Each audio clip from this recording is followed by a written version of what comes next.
how to address self-directed anger or self-blame. We all come across, this kind of situation in life or people around us where, one is very angry on oneself, when one has a tendency to blame oneself beyond appropriate proportions.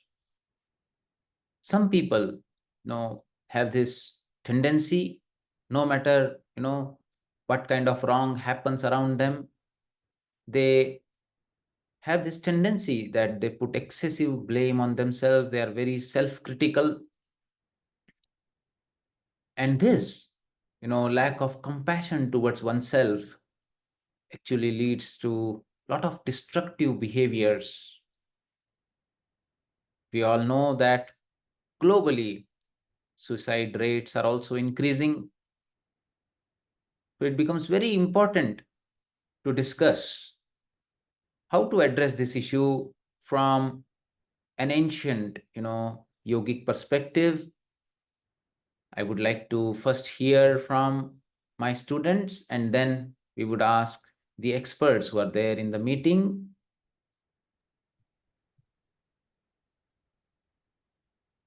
Yes. Saurindra, what do you think? Sir, self-directed anger, I can say, sir, how I manage myself when Yes. there is. Yes.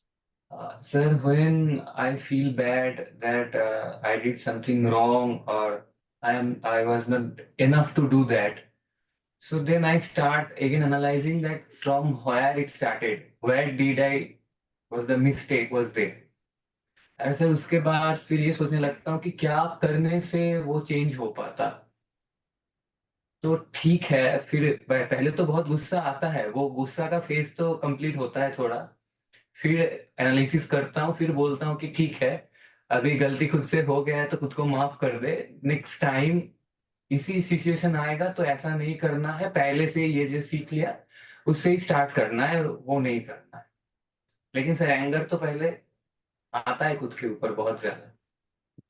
So Saurindra says that he communicates with his mind, he communicates with himself, and he goes through that phase of anger. But after that, with his communication with oneself, he is able to forgive himself with a promise that he will not repeat the same mistake again. Beautiful. Vibha? Good morning, everybody. I also like to say that forgiving oneself is important. Maybe there is a phase that you cannot let go of it, or you feel that what did I do? But at the moment when you try to analyze and let go of the thing and forgive yourself, that is the way to handle the self-blame or self-directed anger. So do you practice this when you become angry on yourself? First of all, do you become angry on yourself or not? Yes, I do. What do you do? How do you cope with that? No, sir. My coping skills with this is really bad. So I would like to get your suggestion and work on it. Okay, okay.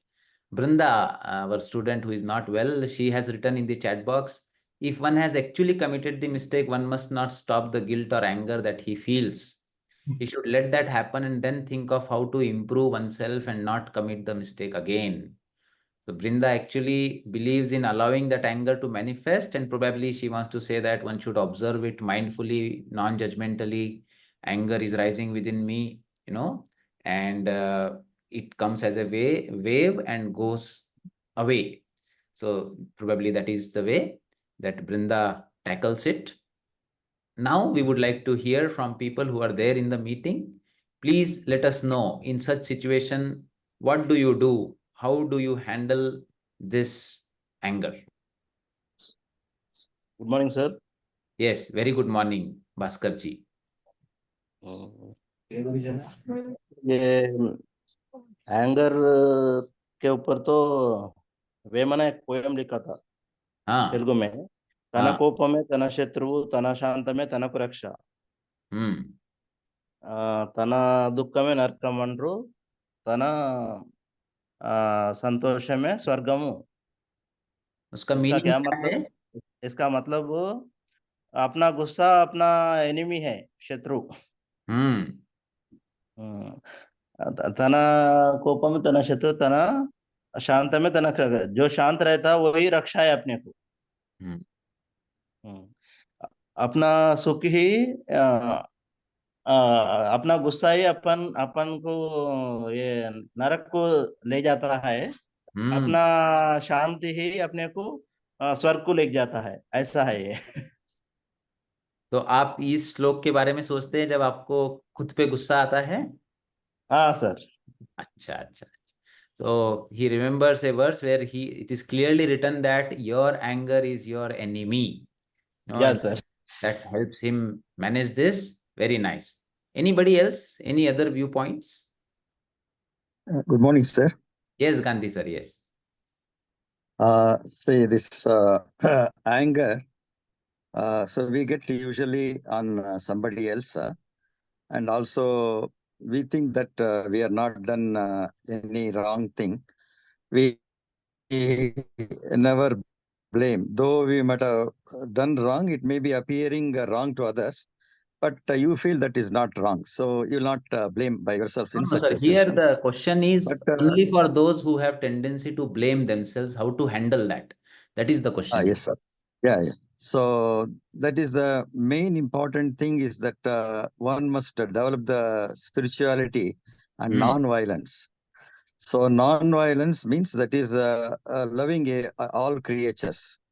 Hmm. So that is even animals also. So once if you start loving others and become non-violence or satyagrahi, Hmm. definitely you will not hate or you will not self-blame yourself, because you never commit such mistakes to blame yourself, because you are good with others.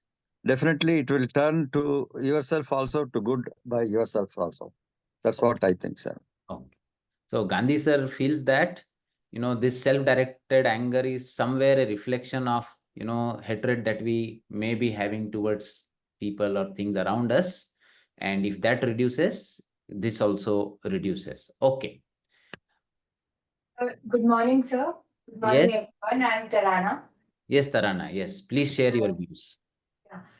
Sir, I feel ki self-priority, self-loving, self-loving to yourself can decrease this self-blame and all. Because once you start loving, you can differentiate. Is it really hampering your mental peace? Is it you who is uh, really making mistake, or why just blaming yourself? So how do you cultivate that self-loving? It is just a thought, how do you practically do it? The person says, I hate myself, what do you do? Sir, the one person who says who hate should start accepting what they are. Then only one person can love to the self. So the journey begins with accepting oneself. Beautiful, Tarana. Okay. Sandhya ji has raised the hand. Let us listen from Sandhya ji. Namaskar, sir. Yes. So actually, I get angry and I get blame myself when I am highly dissatisfied. So when I am dissatisfied to myself, I start looking everything the other person doing is wrong. When I see so, then I start getting angry to myself. Getting angry is to myself. I am getting angry. No, but how to direct myself to away from that? It's a big challenging question, of course. But still, every minute you start thinking, you are showing your dissatisfaction. Please come out from that. So once we should get out from that vicious circle of dissatisfaction, getting angry, dissatisfaction, getting angry.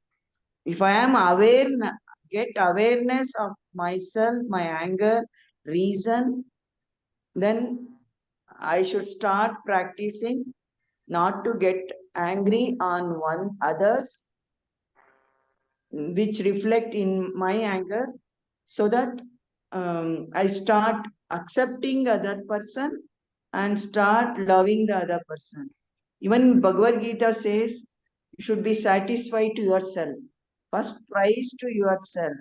Then you feel good about yourself. Then every surrounding will be good. You see goodness in every individuals. Yes. So this is mutual. Sanjay has brought in a point, where she tells that the person should become aware from where is this dissatisfaction coming, and this dissatisfaction and self-directed anger is a loop. If one becomes aware of that, one can come out of it. Very important insight. Let us hear from Sanjay Shahji. Sanjeev Shahji. Yes, sir. प्रणाम, सभी को प्रणाम। Now. ये विषय थोड़ा मुश्किल है, क्योंकि यहाँ खुद पे गुस्सा करने का मतलब है कि मैं ही खुद से अलग हो जाता हूँ। तो अपने आप में एकता नहीं रह जाती है, ऐसा समझा जा सकता है। हालांकि योग की दृष्टि से जब आप खुद को देख पाते हैं, समझ पाते हैं, तो ये फायदेमंद हो सकता है, ये समझने के लिए कि आप खुद देख रहे हैं कि मैं नहीं हूं, गुस्सा कोई और कर रहा है, अपनी ही कृत्य पे आप गुस्सा कर पाते हैं। लेकिन ये बुरी बात है। बुरी बात इसलिए है कि आप असल में खुद को ही टॉर्चर कर रहे होते हैं, खुद को ही पनिश कर रहे होते हैं, और कभी कभी बेमतलब होता है। वो बेमतलब कैसे होता है, उस पर थोड़ी बात करें हम लोग। ये सारा कुछ इसलिए होता है कि हम बीती हुई चीजों पे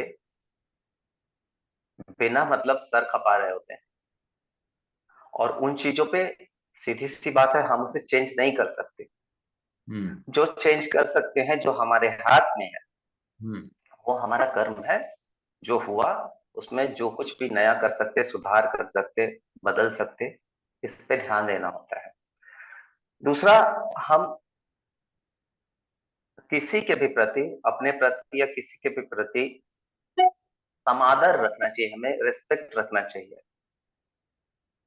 अगर हम दूसरों के प्रति आदर रखते हैं, अपने प्रति आदर रखते हैं, तो एक गलती के लिए हम किसी पे चिल्लाना शुरू नहीं करते हैं, और सेम अपने लिए भी नहीं करते हैं।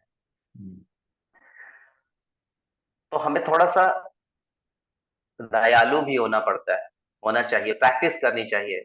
अपने पे करने के पहले दूसरों पे करनी चाहिए, ऐसा वाला। तो आप अगर प्रैक्टिस करते रहेंगे कि गलती हो गई, कोई बात नहीं। फिर हमें देखना होगा कि हमारी क्षमता की, हमारी बुद्धि की, या किसी की भी मतलब लिमिट होती है। आप हर बार हर कुछ सही नहीं कर सकते, चाह के भी नहीं कर सकते, कुछ भी कर ले नहीं कर सकते। जब आप ये समझेंगे कि आप सब कुछ सही कर ही नहीं सकते, तो गलतियां होंगी, कुछ बुरा होगा, कुछ आपको अच्छा नहीं लगेगा, तो अब गुस्सा करने का कोई मतलब नहीं बनता। हमें हर एक के प्रति प्रेम रखना चाहिए, और वैसे अपने प्रति भी रखना चाहिए। और एक मुझे व्यक्ति याद आते हैं, प्रोफेसर दिव्य कीर्ति हैं। उनका एक फंडा है, वो कहते हैं लेट इट गो।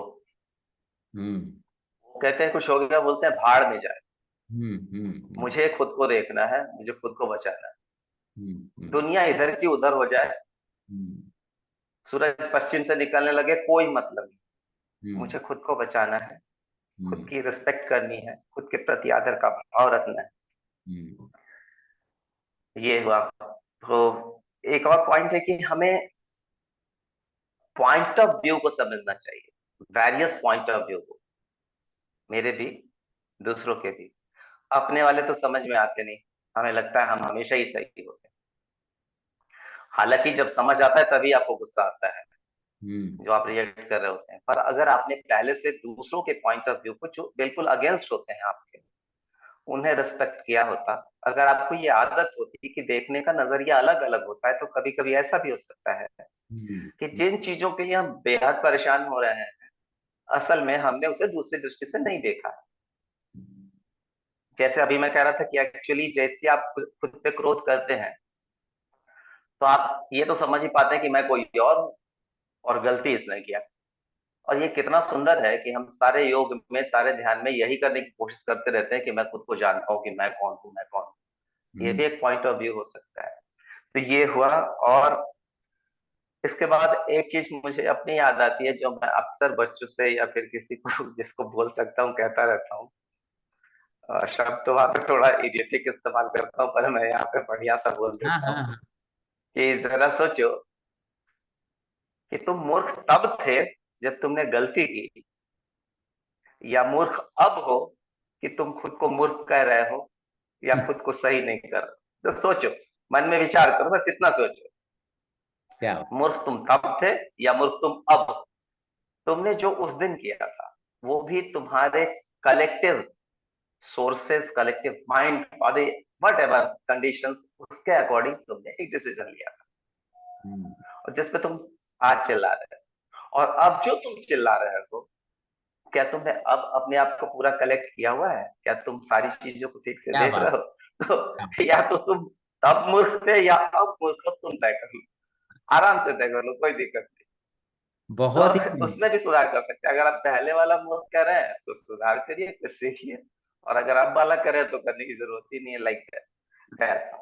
तो इसके लिए जरूरी है कि हम और लर्न करें, पॉइंट पे जाएं, समस्या कहाँ से आ रही है, और हमेशा लर्न करते रहें, समझते रहें। और लास्टली कि हमें मल्टी डायमेंशनल होना पड़ेगा। हम वाकई एक तरफ देखते रहते हैं, सिर्फ उसी पे देखते रहते हैं, भूल ही जाते हैं कि और भी पहलू। और हर बार चाहे कुछ भी हो रहा हो, परेशानी आ रही हो या हम गलती कर रहे हो, हर बार हमें सीखने को होता है। मस्त उसके साइड इफेक्ट्स होते हैं, अच्छे वाले, बुरे वाले। अच्छा भी कर रहे होते तो ऐसा नहीं कि उसमें हर कुछ अच्छा हो रहा होता है, उसके भी आजू बाजू बुरा वाला कुछ हो रहा होता है। मल्टी डायमेंशनल हो जाइए, फैल जाइए, विस्तार पाइए जरा। ये सुख दुख, गुस्सा, प्यार, समता का भाव भी रखिए। पर अगर सम नहीं रहना है तो प्रेम के प्रति एक तरफा हो जाइए, दया के प्रति एक तरफा हो जाइए, आदर के प्रति एक तरफा हो जाइए, सुख के प्रति, खुशी के प्रति एक तरफा हो जाइए। ये टेंशन और परेशानी और गुस्सा लेकर के सबसे पहले तो खुद ही को नुकसान होता है। कम से कम खुद को तो संभालिए। मेरे ख्याल में बस हमें कलेक्ट होना है, मल्टी डायमेंशनल होना है, सब कुछ ठीक होना है। धन्यवाद। बहुत बहुत ही खूबसूरत, बहुत ही सुंदर answer Sanjeev ji. Sanjeev ji, emphasize the value of integration within oneself, which is very, very important, that all your energies, your mind, soul, emotions, were they integrated when you did mistake, or are they integrated now when you are blaming yourself? You have to question this yourself. Second important point that he emphasized is regarding, if you put your loved one at your place, and if they do the same mistake as what you did, how would you react? Would you not forgive them? Then why are you not forgiving yourself? आपकी जगह पे अगर आपका जो सबसे प्यारा इंसान है वो वही गलती करता, तो आप कैसे रिएक्ट करते हैं? फिर आप खुद के प्रति इतने हार्श क्यों हो? This is a very beautiful point that Sanjeev ji brought forth. He also emphasized that Bhagavad Gita also says that the karma is always covered with some kind of a error. It is never perfect. Like fire is always covered with, the smoke. Like that, every karma has some dosha in it, and nobody can be perfect ever or at all the times. So every mistake is also a wonderful learning opportunity. We are so grateful to you, Sanjeev ji. Namaskaram to you. Let us hear from Lalita ji and then Maitri ji. Yes, Lalita ji, please unmute. Share. Yes, sir. Namaste, sir. Sir, actually, when this question I read, I was really analyzing, do I get self-anger? Believe me, it was a new opening for me. And then when I just thought over, as we were discussing, so many valuable points came up. Then, I was thinking, yes, failure, frustration, and ego. I think these are the three things which cause self-anger. And we try to blame ourselves without looking beyond the opposite of failure, the opposite of frustration, and continue to degrade our mental state. So I think important is, like everybody said, to be within ourselves and use these tools which you teach us to overcome, forgive ourselves, and move on. I think just to sharing my feelings, sir. Yes. Thank you, sir. Lalita ji, went ahead in asking deeper and deeper questions from where is this arising? This is what a Nan Yogi does. Very good approach. Maitri ji, please share your views. Hello, sir. Namaste. Good morning, sir. Yes, good Sir, morning. from my personal experience, I feel self-anger comes from three situations, like incapable feeling while learning something, then not recognized when you have done a lot to others, and then like in a hurry, like you feel that I'm not able to learn it faster like others. So three things which I help myself to calm down is, one thing is I am specialized in some field, but the learning thing what I'm doing is in another field. So it takes time for me to come. So it is not my specialty, but I'm stretching myself in learning that, which makes me happy. Second thing is like when others are not reciprocating my help, initially I used to get very angry. Nowadays I feel that it is for my pleasure that I'm doing that to them. So I should not expect any reciprocation from them, and I should feel happy that I'm able to do these things to them. So that reduces that anger. And when it comes to learning, sir, I feel when we were kids, we were like very easy to learn anything. But one thing that I'm happy is, even at 40, I have not stopped learning. So since that, I console myself saying that, see, in this age also you want to learn something, it will take time. Ignore others. Don't feel less about yourself. You will learn it, but give it some time. And in that way, if I think, I completely don't get angry on myself. And I have started telling this to my children also, where they are also feeling a little good about themselves. One thing that we all should, I feel that we should remember is, everyone is special with special capacities. When we are trying to learn or to build something outside our comfortable limits or outside our talents, that is when this self-anger and this thing. For that, we should be happy that we are learning something, we are achieving something which is not in our comfort zone. Yes, yes, Thank you, sir. Very beautiful point. In fact, Bhagavad Gita very clearly emphasizes this by emphasizing the value of Swadharma. It also says Paradharmo Bhayavaha. It means that it generates little bit of anxiety in you when you try to go beyond your natural tendencies. But you should congratulate yourself that at least you are trying. If you are good in music and you are with a mathematician learning maths, so you cannot blame yourself or become angry, because that mathematician also will not be able to sing when the competition is in the area of singing. So very beautiful, Maitri ji. Let us see who else wants to share their views. Preeti ji, please. So I'm so happy to be in this group. I think everything has been so beautifully put forth. Just one last point. Sometimes we think we can, manage self-anger on our own. We should not hesitate to seek help. I think that's really, really important. When we feel all the techniques that have been told so forth have not worked for us, we are not able to function in our domains, like at home, at our work, in the society. I think this is one hesitation which most of us feel. It may be because of ego. Yes. I'm not saying necessarily it has to be a counselor. It could be just your parents. It could be grandparents, uncles and aunts who have more wisdom maybe and help you through this. That's all that I have to say. Yes, Preeti ji, this is a very vital point. We see that in West, the stigma is less. Every therapist also has his own therapist. Everybody, they boldly tell that I go to a therapist. So in India also, I think this culture should come. And if you really are not able to handle the problem, there are wonderful techniques in psychology, acceptance, commitment therapy, cognitive behavioral therapy. There are yogic counseling, yogic ways. So if you go to a person and the person tells you about what is going on within you, that self-reflection, that listening from another person has a very different impact. Sometimes, no matter how much we think, we are not able to understand our patterns. So this really, really helps. Thank you so much. So now let us all look into the traditional perspective. In fact, most of the points that I gathered from Bhagavad Gita are already covered by learned people here. So how I thought to answer this question was adopting different approaches of yoga, like Jnana Yoga, Karma Yoga, Bhakti Yoga, and Raj Yoga. For example, a Jnana Yogi asks questions. So what question will he ask? He will ask, who is angry on whom?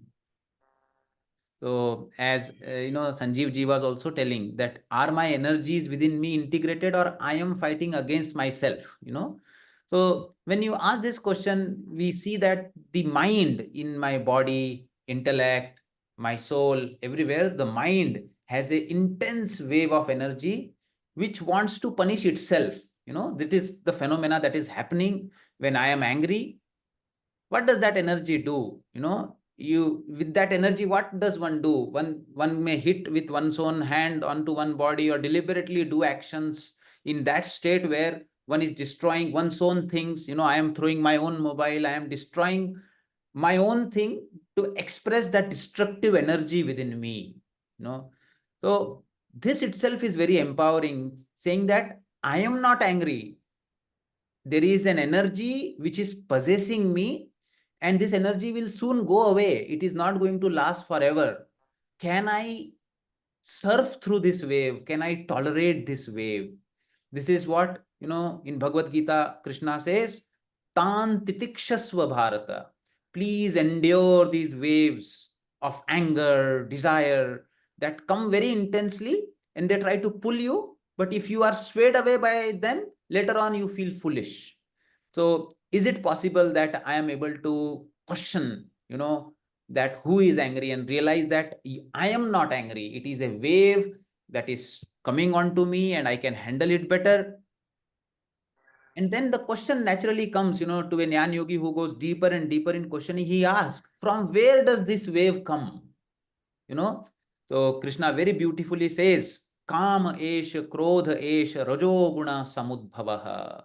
This desire alone transforms into anger. Here in the meeting, somebody was saying that it is actually my expectation, it is actually my desire that is the root cause of my anger. And it arises from where? It arises from the Rajas guna. Rajas guna is a basic tendency in the nature which is of attachment, moha, and action.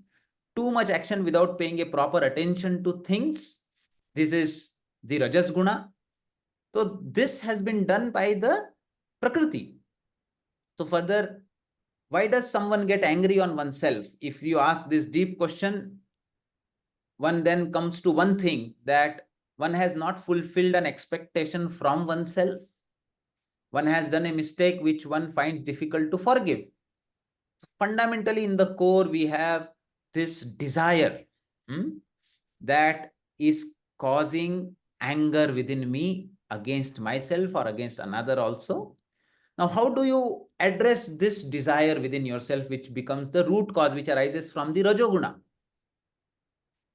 So here, very beautiful slokas come up toward the end of the 3rd chapter in Bhagavad Gita, the Karma Yoga chapter, where Krishna says, Avrittam jnanametena jnanino nitya vairina kama rupena kaunteya dushpurena nalena cha.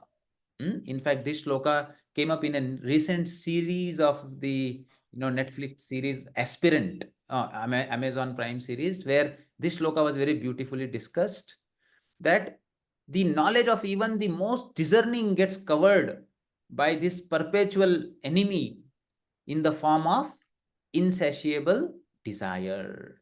Insatiable desire is a perpetual enemy, which is never satisfied and burns like a fire within the heart. So all of us have a fire within us. This is a fire of desire. The more you fulfill, the more ghee you add, the more this fire grows. So one has to understand dushpurena means this fire that is there within us, the fire of insatiable, unending desire, one after another, one after another, one after another, is burning our life. So now these desires also can be categorized into two. One is a desire which goes with dharma, and the desire which goes with adharma.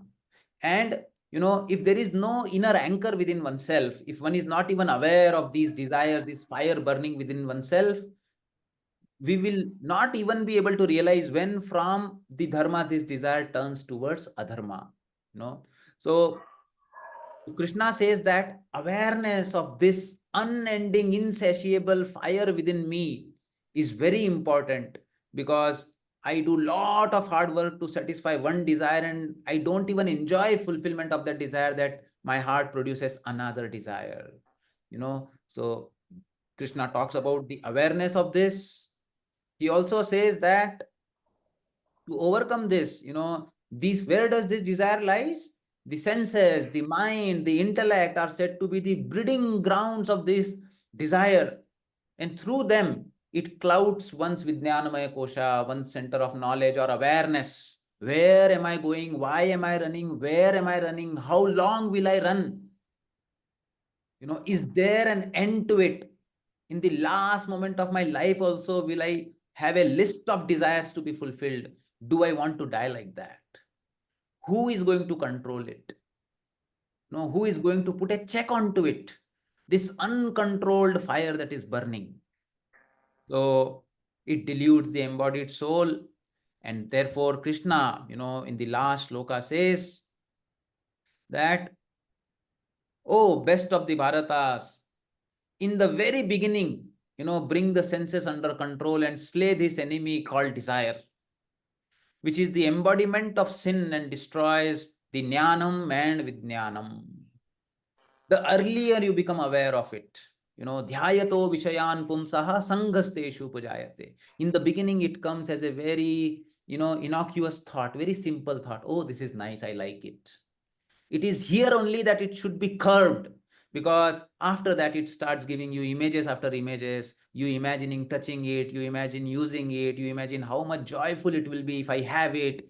And then from I like it, when it becomes I want it, and from I want it, when it becomes I can't live without it, we don't even realize. So in the very beginning itself, first of all, one should say that I don't have a desire. My mind has developed a wave of desire. My mind is developing this unending desire after desire, and I should be able to watch it. That creating a distance between one's own desire and the observer itself is very empowering. And Krishna is very clear. He says, the earlier you do it, the more control you will have over it. Later phases, it is very difficult to stop it. So then he says that, oh Arjuna, subtler than the senses is the mind. Subtler than the mind is the intellect. But there is another entity within you, the observer, which is even subtler than the subtlest of the intellect. That observer has the power. If you are able to sit yourself at that level of observation, at the level of the Atman, the rider sitting behind in the chariot, then you have the power to overcome it. Senses are superior to the gross body, mind is superior to the senses, intellect is superior to the mind, but the Atman, Paratastu Saha, is subtler and most powerful than all of them. Therefore, what you should do?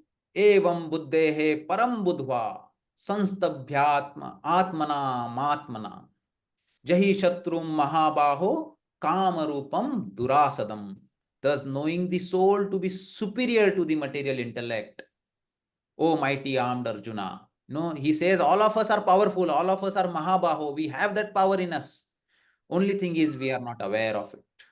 Subdue the lower self of senses, mind, and intellect by the higher self, the strength of the soul, the strength of the observer. and kill this formidable enemy called insatiable desire.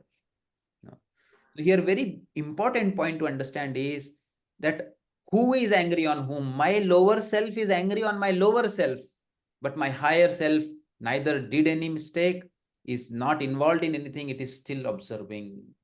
So actually the anger is not directed towards me. The anger is an energy playing within itself in the periphery.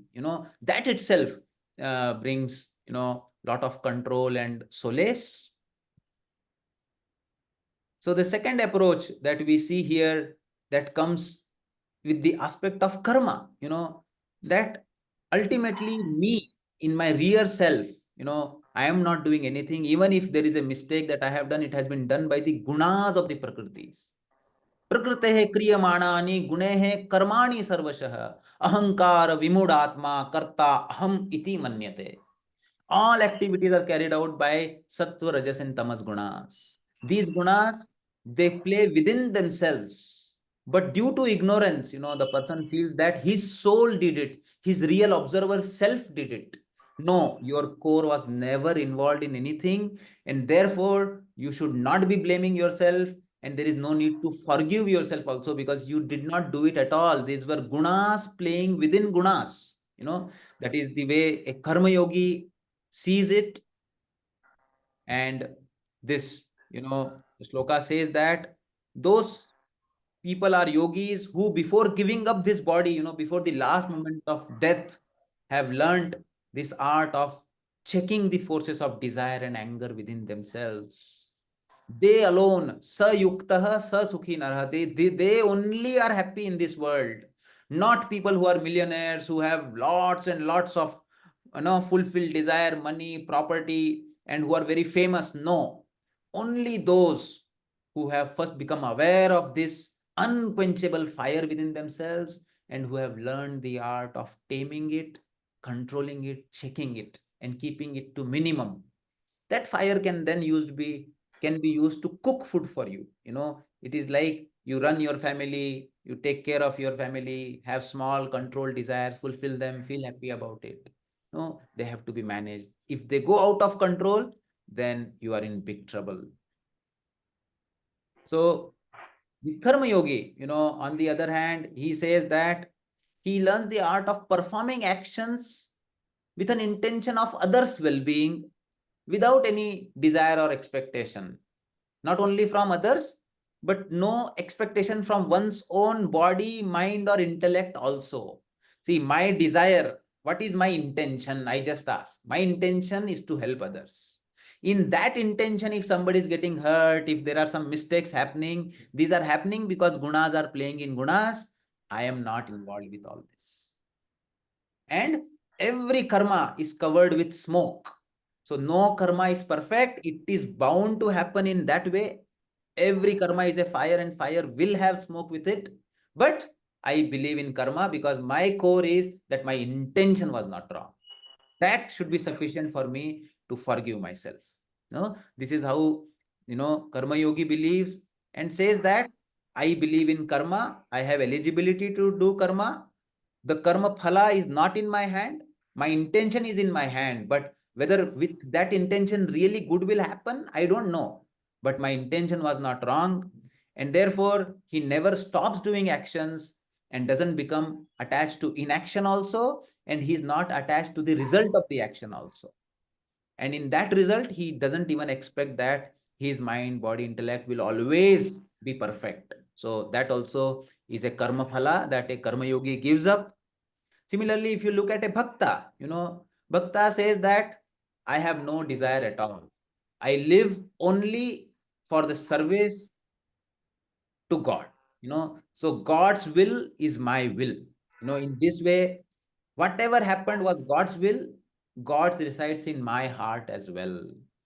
So God is serving the God. So therefore, whom should I become angry on? God only is there everywhere in the heart. He is only functioning. It is his world. Whether he is doing things this way or that way, he only knows. Tu jane tera kaam. The very beautiful song says, O antaryami jagat ke swami, तू जाने तेरा काम, मैं तुझसे क्या मांगू, what should I ask? So therefore, in that way, a bhakta becomes completely non-judgmental and leaves everything on God. So very beautiful shloka comes in the 5th chapter. Brahmanadhyaya karmani sangam tyaktva karoti yaha lipyate na sa papena padma patramivambasa. Those who dedicate their actions to God, if you don't remember while doing it, at least at the end of the day, do namaskaram and offer all the actions that I have done today. Knowingly, unknowingly, if I have done any mistake, my intention was not like that. And oh God, I offer all my karmas to you. In this way, just offer all your karmas to the divine, abandoning all the attachment to those karmas. Morning, start your day by praying that, oh God, whatever I do today, please consider it as my service to you. And at the end of the day, when you sleep, again pray, God, I tried my best. Sometimes I remembered, sometimes I did not. But as a child, I offer all my karmas to you. You please take care. In this way, a morning prayer and a evening prayer, frees a bhakti yogi, a emotional person who is attached, to something higher, to God, to divine. He remains untouched by any kind of sin and can forgive himself. And lastly, we see a Raj Yogi, a person who is high in determination, who is very intelligent, who wants to use techniques of yoga. So he communicates with the mind, as Saurindra was saying that I talk to my mind, say that, okay, you did mistake this time. Next time, please don't do it. I forgive you this time. Tries to understand the mind and gain mastery over it. He uses his body, breath, mind, and intellect. So the shloka in Bhagavad Gita, says that one should lift oneself and one should not allow oneself to fall down, because one is one's own enemy and one is one's own friend. So what does a Raj Yogi do? He basically tries to understand that what is this phenomena that is happening within my mind when I get angry. So he says that the phenomena is where the mind has lot of speed within itself. So the anger is manifesting as uncontrolled speed in the mind.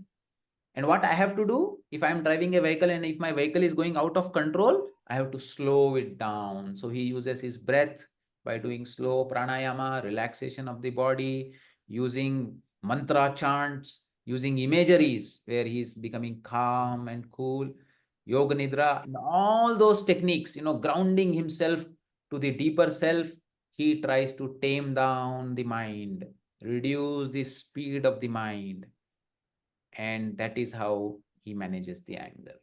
So these are, various techniques, various tools, my dear friends, for all of you, whichever you like, whichever that suits your personality, you can use and free yourself from this eternal enemy of uncontrolled desire, which leads to anger and self-destruction.